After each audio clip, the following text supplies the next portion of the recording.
Hello बच्चों, कैसे हैं आप सब। तो उम्मीद करते हैं सब बढ़िया होंगे। तो आज के इस वीडियो में हम एक्सरसाइज 5A का क्वेश्चन नंबर 9 सॉल्व करेंगे। तो पहले क्वेश्चन पढ़ते हैं। क्वेश्चन है how many terms are there in the AP 18, 15 whole 1/2, 13 so on and -47। ठीक है, तो ये एपी दिया गया, इसमें बताना है टोटल नंबर ऑफ टर्म्स कितने होंगे। तो ये क्वेश्चन जो है क्वेश्चन नंबर 8, 7 के सिमिलर ही है। ठीक है, तो देखते हैं, काफ़ी आसान क्वेश्चन है। तो जो क्वेश्चन नंबर 8 और 7 देखा है वो खुद से सॉल्व कर सकता है इस क्वेश्चन को। ठीक है, चलिए। तो यहाँ पे हमें एक फाइनाइट एपी दिया गया है, इसमें बताना है टोटल नंबर ऑफ टर्म्स कितने होंगे। तो लिखेंगे गिवन एपी क्या है हमारा 18, 15 होल 1/2, 13 एंड 47।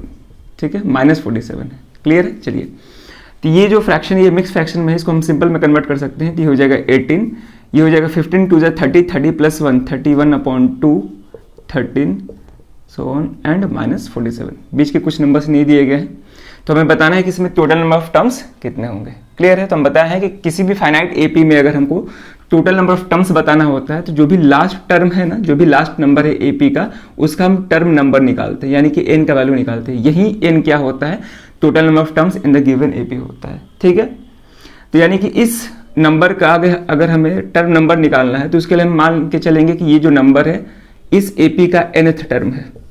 ठीक है, यही मानते हैं ना कि जो लास्ट टर्म है उसको nth टर्म मान लेते हैं, उसके बाद उसका टर्म नंबर निकालते हैं, वही टोटल नंबर ऑफ टर्म्स होता है इन द गिवन एपी। काफी आसान है। तो यहाँ पे इस एपी का फर्स्ट टर्म क्या है 18।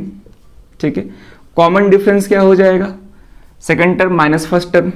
ठीक है ना, तो यहाँ से 31/2 -18 कर देंगे, तो यहाँ से आ जाएगा हमारा 31 माइनस एलसीएम लेंगे तो ये 36 हो जाएगा /2, यानी कि आ जाएगा -5/2।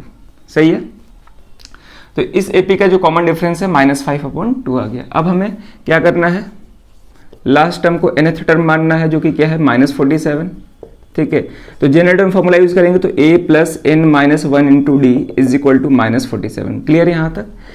a क्या है 18 + n - 1, कॉमन डिफरेंस -5/2 है, = -47। तो इसको सॉल्व करेंगे फर्दर, तो यहाँ पे 5/2 दोनों से मल्टीप्लाई होगा। ठीक है ना, या फिर हम इसको ऐसे सॉल्व करेंगे, इसको ऐसे सॉल्व करते हैं।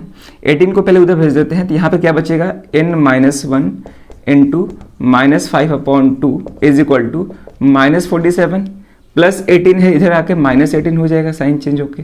ठीक है, अब ध्यान से देखेंगे, माइनस सामने आ जाएगा यहाँ पे, तो ये हो जाएगा -n - 1 × 5/2 = -47 और -18, ये कितना हो जाएगा -65 हो जाएगा ना। ठीक है, 3 और हाँ -65 हो जाएगा। माइनस से माइनस कैंसिल, हमें n का वैल्यू फाइंड करना है, काफ़ी आसान है। तो n - 1, ये 2 इधर आके मल्टीप्लाई हो जाएगा 65 के साथ, 65 × 2, 5 इधर आके डिवाइड हो जाएगा। क्लियर है। तो ये कितना हो जाएगा 13 5 जा होता है ना, 13 5 जा 65, यानी कि ये हमारा आ जाएगा 13 × 2 26।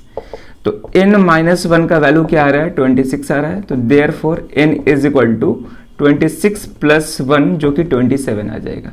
तो हेंस n = 27। तो जो n कितना है, यानी कि गिवन एपी में टोटल नंबर ऑफ टर्म्स कितने हैं 27 है, क्योंकि यहाँ पे लास्ट टर्म का टर्म नंबर क्या है 27, यानी कि इस एपी में टोटल नंबर ऑफ टर्म्स भी कितने होंगे 27 होंगे। तो hence the total number of terms in the given